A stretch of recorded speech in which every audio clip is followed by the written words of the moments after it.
wasak ang jersey kahit si ate nagulat sa ginawa ng former NBA. Kinailangang pakalmahin si Ball Manute Ball. Nagwala na naman sa galit si Coach Chot Reyes, gustong mambanat ng referee. Gandang laban, Ball versus Chapman. Hype na hype ang import ng Magnolia Hotshots. So crucial game bakbakan sa pagitan ng TNT at ng Magnolia Chicken Templados. Well, opening quarter, tinirahan agad ni Chapman si Ball Manute Ball, pero right away bumawi agad si Ball kontra kay Xavier Lucero. Matapos yan, Mark Baroka kumana rin agad ng 5 straight points, bagsak si Jordan Heading. Kaya heto't unang quarter pa lang nagalit agad si Coach Chot Reyes. Abay gustong sugurin ng officials. After nyan, Ball Manute Ball kinain na naman ang depensa ni Lucero sa kanyang end 1. Kaso problema ng TNT without BGR, hindi mapigilan si Clint Chapman na agad nagtala ng napakainit na 18 points sa unang quarter, shooting 6 of 8 sa field, including itong 4-point shot. At dito tinambakan agad ng Magnolia ang TNT ng sarado 20, 15-35. Hype na hype ang utol ni Clint Chapman. Second quarter, Ball Manute Ball mismatch, kinain lang ang depensa ni Adrada sa kanyang 200 dunk. Hindi lang isa kundi dalawang beses ginawa yan ni Ball without Chapman. Kaya eto't pagbalik ni Chapman, kumana agad ng pamatay sunog top of the key 3-point shot. After nyan, dito na na-frustrate si Ball sa kanyang turnover. Tinapik ang bola at heto't sinira pa ang kanyang jersey. Wasak na wasak ang jersey, kaya kahit si ate nagulat. Anyari kay Ball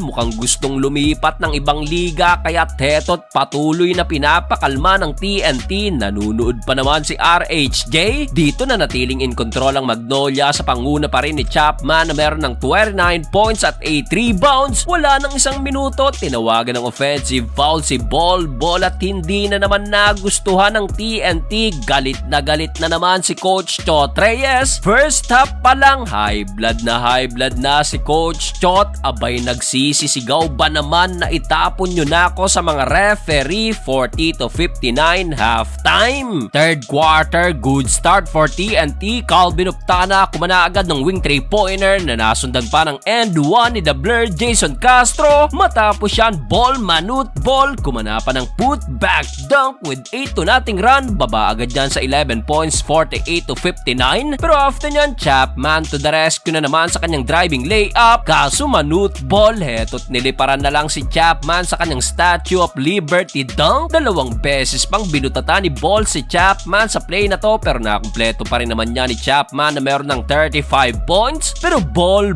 grabe na pa-take over na this quarter at naunahang pang puntos ni Chapman with 36 points. Napastep pa off the bench si Galinato, kaya dito yung 20-point lead ng Hotshots natunaw na sa single digit. Under a minute mark, heto pa Glenn Cobontin kumuna ng corner 3-pointer. Napatayo pa si Ball, baba na lang sa dalawa, 72-74. Pero grabe ang ginawang bawi ni Chapman. Posterized dunk kontra kay Galinato na nasundan pa ng 4 ni Javi Gomez de Leaño. Dito naging mainit na ang laban, nagkabigayan. Binaunan ng siko ni Galinato si Chapman. Technical foul, 72-81, still pabor sa Magnolia Hotshots. Fourth and final quarter, di pa tapos si Ball na agad kumana ng back-to-back basket with 42 points. Pero sa play na to, for the first time, nabutata si Ball na nagresulta pa sa tres na to ni Chapman na meron ng 40 points. Kaso heto, Ball Manute Ball pa rin another and 1. Binawian si Lucero. Problema lang dito na pa-step up na rin si Jerome Lastimosa at Mark Baroka. Halos puro si Ball